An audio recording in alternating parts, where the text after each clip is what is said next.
Hi everybody, this is Mark from We Talk Art, and I wanted to start this video by thanking everybody who has been watching and liking my videos and subscribing to this channel. It is unbelievably helpful and it's very encouraging, so thank you. I appreciate you all. I am here in the Berkshires in Western Massachusetts, and I am in the home studio of a friend and artist, Susan Handau.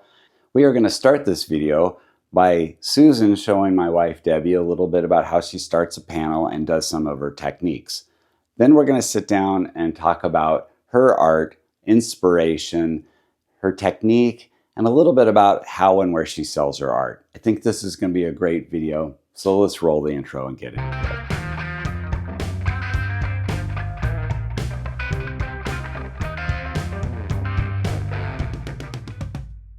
But this does take a while to dry. So what are the compounds there? What is in that? This is joint compound. Okay, and what's it you adding it to? Just acrylic medium? Elmer's glue. Elmer's glue.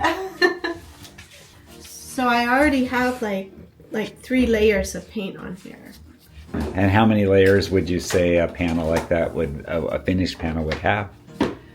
I would put, especially for wood, I could put more on there, so I could put up to 8.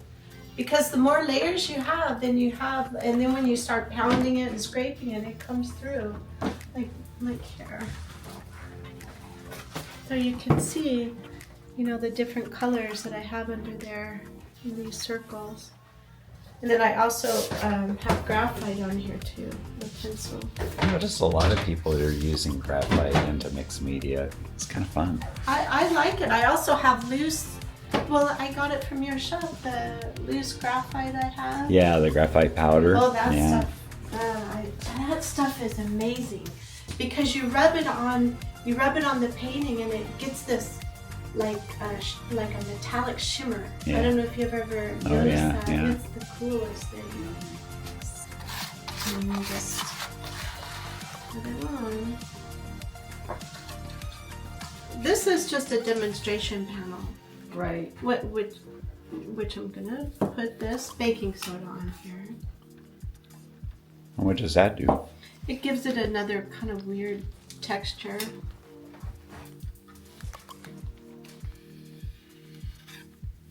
Nothing, I don't let anything just dry. I have to add stuff on this.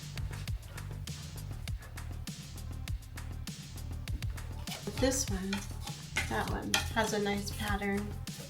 I know it's loud. See the paint? There's only a few layers on this at this stage. But that's what I do. I'll paint something to this stage and then I'll walk away and do something else and I'll come back and then I can really scrape it.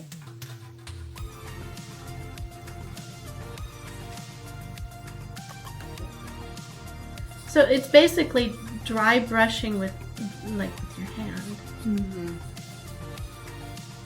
And I do work with my hand. I do paint with my hands often, but only near the end. It's really subtle how it grabs, but look at how it makes this interesting. It unifies it, and then, but yet you can see the underneath. I get way excited when I do I do a happy dance. Actually, I usually have music on, and when it starts turning out, it's like the best feeling. Okay, thanks for joining us today. I'm here with Susan Handau, an artist, and we are going to talk about some of her career in art. And thank you for joining us. Thanks for having me. This is great. I'm thrilled to have you here. So I'd like you to start out. Your art's fairly unique, and I'd like you to kind of describe it a little bit for us. Well, there's so I do a couple of different kinds. So I do a set of work that's layered, maybe 8 layers it could be, and then I apply the first layer, just whatever. I just put all different kinds of colors. I don't really it's not really important what the first layer looks like. And then each layer that I do, I'll scratch and mark and maybe pound holes in it, because I usually work on wood. So it gets a little aggressive there with the tools that I have, but it makes these wonderful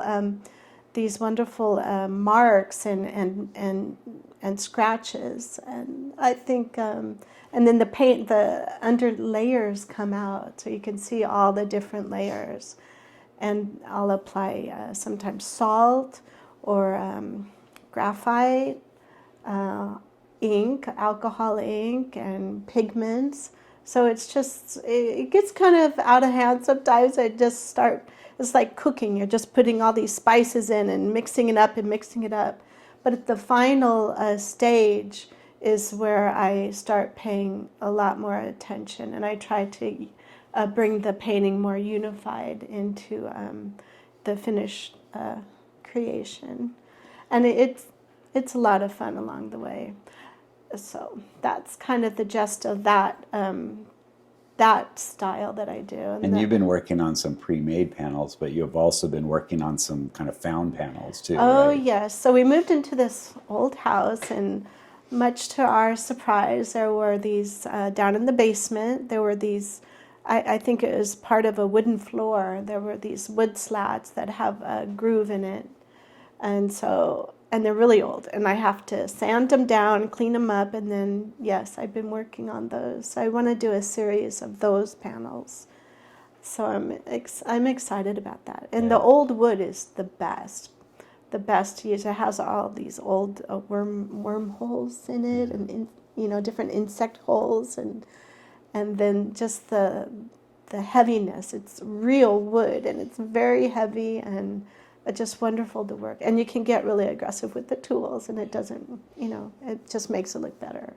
And you've worked in the past on paper and watercolor and sewing that together. Yeah. Yes, and fiber arts. And I've fiber done vessels arts, yeah. before, which are... That's right. Yeah, I've done a lot of different style of art, and I would like to do the vessels again. They were really nice. I sold some.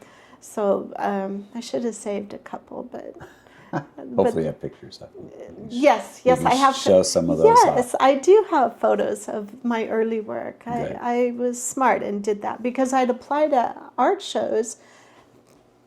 Back in the day, you had to send slides into the art shows to be juried in. So I do have a lot of work, a lot of photos of my old work, which it's nice to go back and look at it. It's invaluable. I ran into a lot of artists that didn't take the time to photograph their early work, and they often regret that. Sure. It's either sold off to other people and they don't have contact with those people anymore, whatever. So photograph your work. Yes, it's very important, just for your personal growth, I believe. Yeah. Well, and before we were kind of in your studio and you were showing Debbie a few techniques, and we kind of got talking about those layers and the meaning for you of those layers and what they've kind of ended up representing for you. Oh, yes, for me, I feel that as a person or people, we have have so many dimensions, and the more we age, the more layers we have, the more interesting we become, and that's what I want to show in my work. And you can see when I start a painting, it's kind of just not really so interesting, and then as I add the layers, and it becomes really almost like meditating when I'm gouging out these sections, and it's just like this, and making holes and gaps in these layers. It really is like a person's personality, and so and not all of my paintings have 8 layers. So some are more just like 3 or 4 layers. It depends, but it has to kind of speak to me too. And you were talking about your materials that you use. So it's a lot of acrylic-based materials, but Yeah. you had, but you also use glue and Yes, and joint compound. I mix that together. That's a pretty good base to use. And then I can add acrylic to it to color it, or I can do it just the mud color and then paint over that. Then I use the modeling paste, which I'm fond of that. I really am. And then you were using alcohol inks. Alcohol inks, and then you have to spray it with the alcohol rub, and to make it interesting. And then I use the pigments and stuff to add into that. Metallics, I really love metallics. They look great. Those are really cool. Yeah, they're to me, when I use metallics in my work, it's almost like ceremonial looking. So I do use a lot of gold, mostly the gold I really like. It has such, and copper. Copper is a wonderful color. It's nice and warm. So yeah, I love metallics. And they show nice in your work. Oh, thank you. So we kind of touched on earlier that, getting in that space where time just flies by. And I just wanted to ask you if there was things that you do to help you get into that space, because a lot of people strive for that, and it's sometimes hard for an artist to get there, where it's just they're totally focused on their work, somewhat meditative, and time's flying, and they're really enjoying that. Is there any prep that you do for that, or is there a way that you get to that space? Well, so when I'm doing the first couple of layers, I don't have to think about it too much. Or I mean, I don't really think about it too much when I'm doing the layers, and so I put music on, and so when I get into that zone where I'm just like, it's like everything falls apart. Like it's like things are falling apart, and I'm just like in the painting, and I really, you can really become just like anything could happen and you're just in this zone, and and time does fly, and it's wonderful, and it's just like it's just you and the paint. It's that relationship, and that's what's important to me. Yeah, or I can go away for like an hour and come back, and I'm still able to manipulate it by either I'll put paint on my fingers and rub it lightly on there, and it catches just the ridges of the texture that I already have applied. So there's different things. It's not like, I'm not methodical and say I'm going to do this time. And it kind of directs me. Yeah. I know that sounds crazy, but it does direct me and I just kind of, I listen to it. So I listen to my what it needs. I know that sounds crazy, but I've heard artists of other are artists. Crazy. Well, I've also heard artists talk that way about their work, and it's maybe it's a mirror, or it's maybe it's somehow reflecting back. So a painting is, when somebody buys a painting from me, it's like it's like I make that, it's like there's this connection with the buyer or the collector that buys it, and it's hard to explain. It's just this kind of almost spiritual thing that I have connected with that person, because I know I love my art very deeply, and the fact that somebody wants to purchase something that I love so deeply, there's this connection. And I don't think I've ever really told anybody that before. Yeah. No, I heard a lot of artists. I tell them thank you very much, and but a lot of artists tend to kind of poo-poo the idea of selling a piece of work. But I think in a lot of ways that's the deepest compliment you can do, because most people have to work for their money. So that money represents some amount of their time, of their life, and they're basically then saying, I want to give that to you to get something you spent some of your life on, and put it into their life. I think it's a really fantastic compliment. It's the best compliment, and it's just, I have to admit that sometimes I give my art away, because I don't know, not to just anybody, but I'm a big fan of that concept. yes, I know. We talked about that, of Yes. course. Yep. And it's like this gift, when I create. I know that sounds kind of conceited, but I mean it's part of me. It's No, like not part of everybody my. can create in the way you create, and so you're giving away a piece of you. Yeah, that's So what it is. and Then if you you find connect someone with that's that. really appreciative of that, Yeah, and I think that's a wonderful yeah. thing to do. So I'm a big fan. I give art away to people that actually come, to see it, and not so much at shows that I do, or when I sell online. I have no control over that because it's, there's a Yeah, gallery involved with that. sure. But Yeah. yeah, I often do.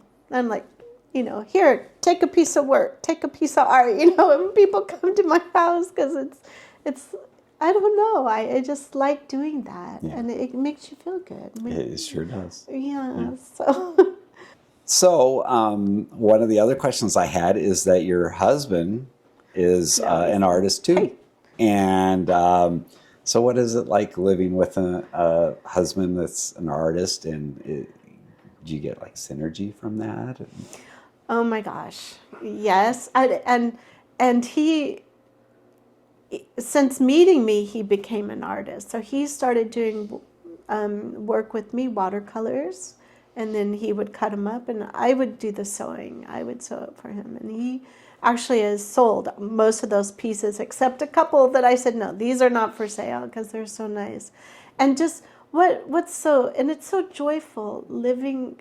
Oh gosh, I hope I don't cry, but it is joyful living with this man because he's wonderful, and he does try anything, and he tries more than me, different things to do. I mean, he Yes, melts he's bottles. very Don't you? experimentative. He is a lot more than me. Absolutely. So it is a lot of energy in our studio that we create together, and it's lovely, and he's encouraging of my work, and I encourage him of his work when he does paint.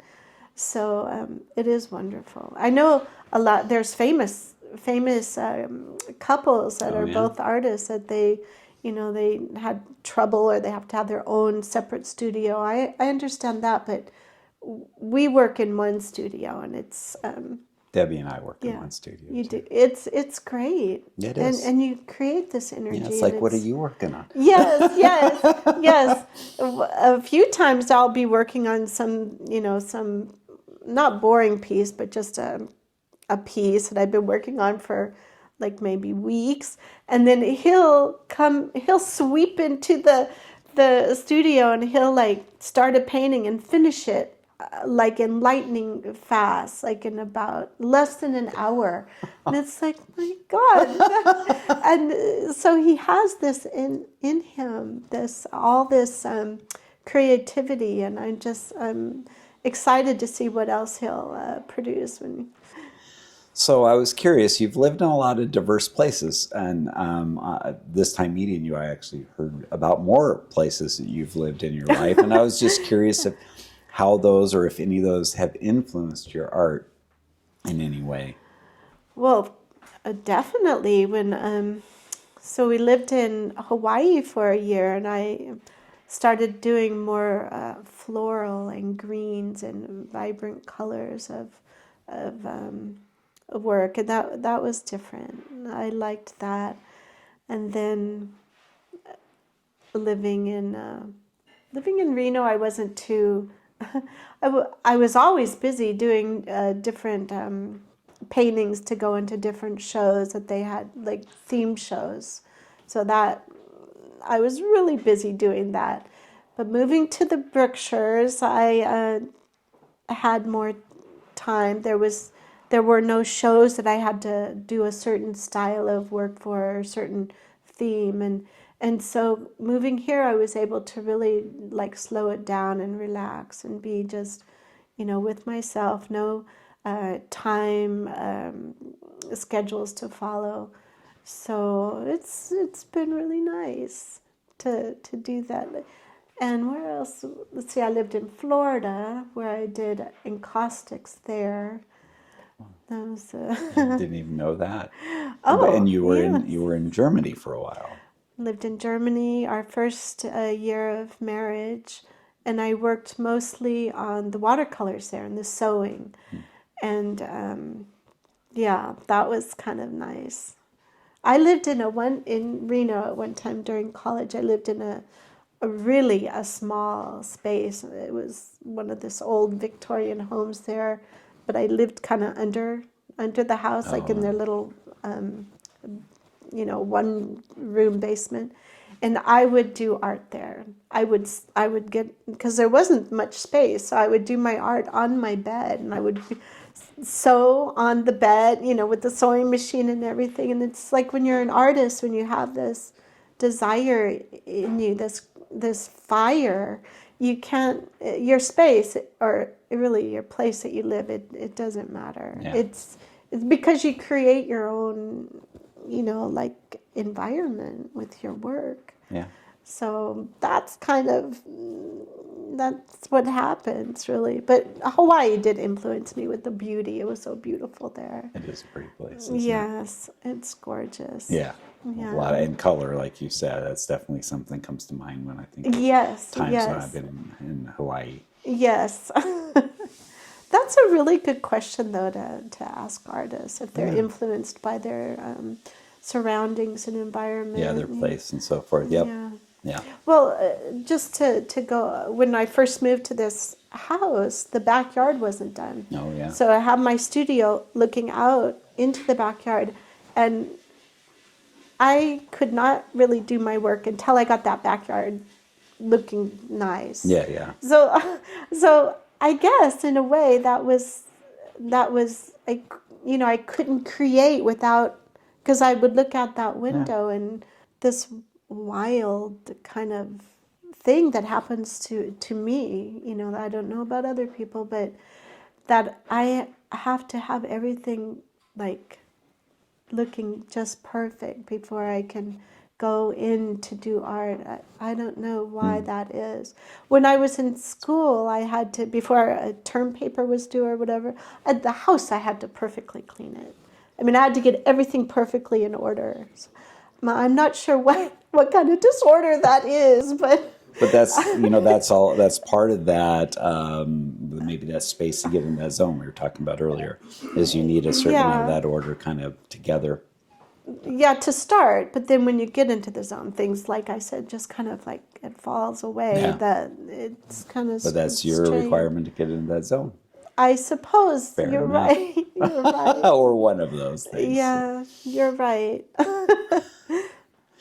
So you've moved to the Berkshires in Western Massachusetts, and this is a new place for you. And what are you doing to get reestablished in this place as an artist? I know it's challenging. I've talked to other people, Amelia Courier and others, and that's just sometimes that move requires rethinking something. Yeah. So do you have a strategy that you're working on? Or? Well, I have gone to a few artist studios, and I get information from them. I joined the art in the Berkshires, and I actually made a good sale from being on that list. And also, I found a student as well through that list. So that was really helpful. So that is all I've done so far. Well, you have a house, and we've talked about the getting house. this house kind of set. I had to do that. Yep. You have to get your house in order, I right? totally understand Metaphorically and also physically. But there are a lot of opportunities here, and there's a lot of great artists that are modern and abstract, and there's a lot of landscape ones too. But it surprised me to see all the abstract artists that were here, and pleasantly surprised. There's some amazing art here. We've gone through some galleries and some of the museums, and amazing. Yeah, so I feel pretty lucky to be here. Mm-hmm. Yeah, I miss my friends in Reno though. have to say. Some of them come to visit you. Yes, yes. The best of the best. Thank you. So looking back farther, if you were going to kind of, what are your most successful markets, the way you've sold work in the past?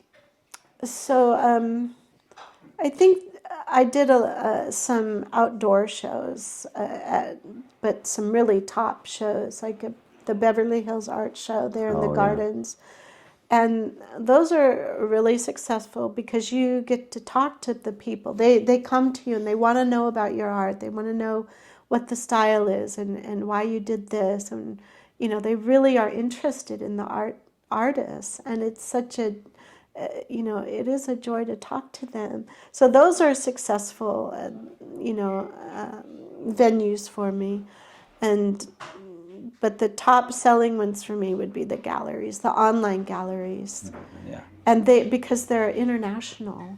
Yeah. And so I have sold, like to Japan and Germany quite a bit, Italy, and some in England.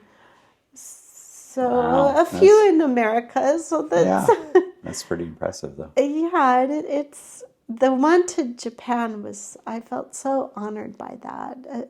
I really did. And the work that he selected they were one of my favorite pieces, the block pieces more. Okay. So, yeah, I was really happy about that.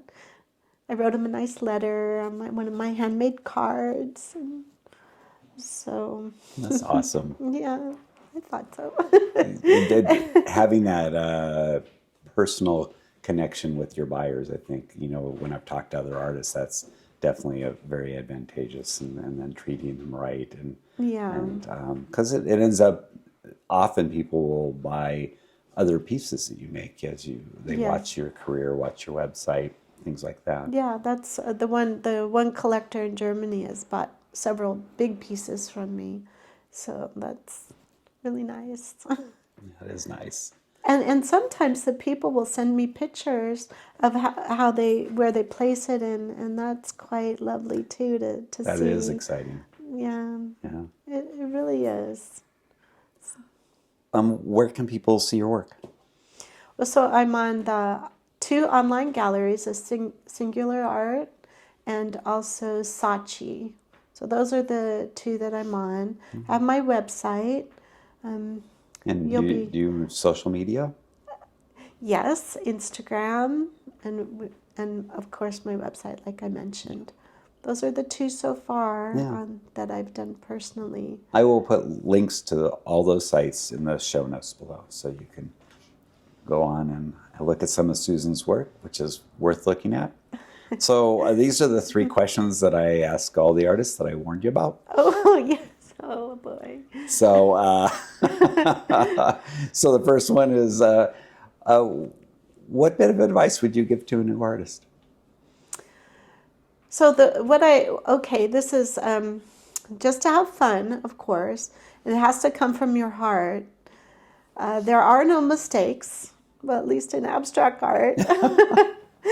And just to have fun and don't be afraid to keep adding layers. I'm the layer lady, so I'm like all about that. And some of my students, they get to a point where like, no, I don't want to do anymore. I'm like, just try to add some more and trust me, it's going to be better, because that's the whole idea, is just experimenting. And that's the other thing. Just keep trying different things until you find your what you really love. I've certainly tried different things in caustic, watercolor, fiber arts, and then just taking off that, I think, especially a new artist, you have to cross that line a few times. You have to put too much on there and go, oh, that's what it's like to go too far. Yeah. And well, with abstract art, there truly isn't any mistakes, because if you do go too far and you make a muck out of it, just keep scraping away or adding, or Yeah. You know, unless you actually poke a hole in the canvas, then That sometimes works which too. I've done that before. I have done that before, but so yeah, I think that the bottom line is you've got to love it, and it has to come from your heart, and then it will show in your work. Yeah. Yeah. Do you see that there's a dominant thing or force that's affecting the art world now? Oh, now that is the question. that that that is you know, when I go on Instagram, I'm attracted to the stuff close to what I do. So that's a hard question to answer.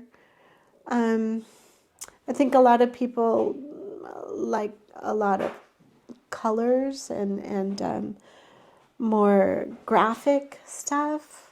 I don't know, like, but I mean, I see that, but I'm more drawn to the minimalistic and highly modern stuff. Do you think that abstract art is gaining popularity? Oh, of course, Yeah. it definitely is. At least I want to believe.